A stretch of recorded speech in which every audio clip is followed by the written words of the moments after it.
So when I have time to make bags go there. It's just been a little too busy to make stuff. When I was getting paid hourly at the other shop, I would go in at night and make stuff to kind of supplement. We do craft fairs and craft shows and stuff. Yeah. And when I opened, I was like, oh, it'll be cool to have. And I did. I've done it, and I've got rolls of leather and stuff to make projects. But the repair work at the moment kind of takes priority over doing that stuff. So, but little zines, wallets. Usually there's a big bag there, which I have to replenish. All the green machines I bought from a place called Abe's Shoe Repair, and he retired, but it just lined up to where when I decided I was going to open my own shop, he was retiring. So the deal was when you move it out, you have to take everything. And so I had to hire a moving company for certain things because that's so heavy. It actually broke the sidewalk outside when we were loading it in, and a forklift started going through the ground. Oh, I was like, wait. But you could see, because this is an 1870s building, so the basement goes out to the street. So there was just hollow underneath. And they patched it up, which was fine. But so these machines are older than us. They're probably from the 50s, maybe 70s or 80s, stuff like that. But I have 6 of these nailers because I had to take everything. I couldn't take what I wanted. It was like, you pay this price and you take everything. So I've got 4 or 5 more of these in the back just sitting there in case I need a doorstop or something. This is just some of the stuff. Bags up top. Every Saturday's bag day because it's hard to focus on. You have to set aside time to lay it all out and do bags. And there's Louis Vuittons and Coach and Chanel and stuff. That's all the newest stuff. All that stuff came in just last week. And then I've got shelving in the back that has stuff. And then this is the things that are next to be worked on. So the flow, which we just recently set up, is this table's where I work out of this day, and then it's like a little rolly cart, and then when that's empty, I replenish from that stuff, and then everything kind of shifts, and it creates a full circle of work. Whereas before, I was kind of just I got really busy in 2 weeks, so before it was you can just grab stuff and do it, but there has to be a system or else I go crazy and stuff doesn't get done. Sometimes you just stand and you're like, what's next? So it's good to have a flow.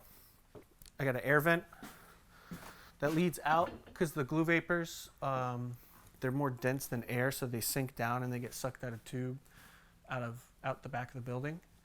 The hole was already there, which was cool because we didn't need to change the building at all. But try to keep it safe. Try not to get sick as quickly as the other guys. There's a product in glues, I think it's called Toluene or Toluene, that's really bad for lung cancer and kidney cancer, I think. But the glues that I use don't have that, which is good, and they work just as good, if not better. So that as the technology changes, you have to adapt. But if you've been doing this 60 years, you're going to go with what works and what has worked for you and what's most affordable. So my glue costs a little bit more, but it's keeping me safer in the long run, And I wear a mask when I'm working on that stuff most of the time anyway. But the table helps. And this is my main unit. It's got a nom-keg pad so you can sand at certain angles. I've got 120 grit, 24 grit for ripping and tearing soles. And then it's got different trimmers for trimming the excess because you start with a raw piece of material and you cut away the extra. And then polishing units for shining shoes and doing finish work. Yeah. And then more shoes up top. And then I got a sewing machine. It's all treadle powered, so it's all foot. A lot of these have a motor, but you're the motor in this case. So you just get it started. You stitch. It's got a foot that raises. Very classic. It's Adler, which is a German brand, like Singer, but a little different. And that's what I needed when I started. Foot power is kind of a pain.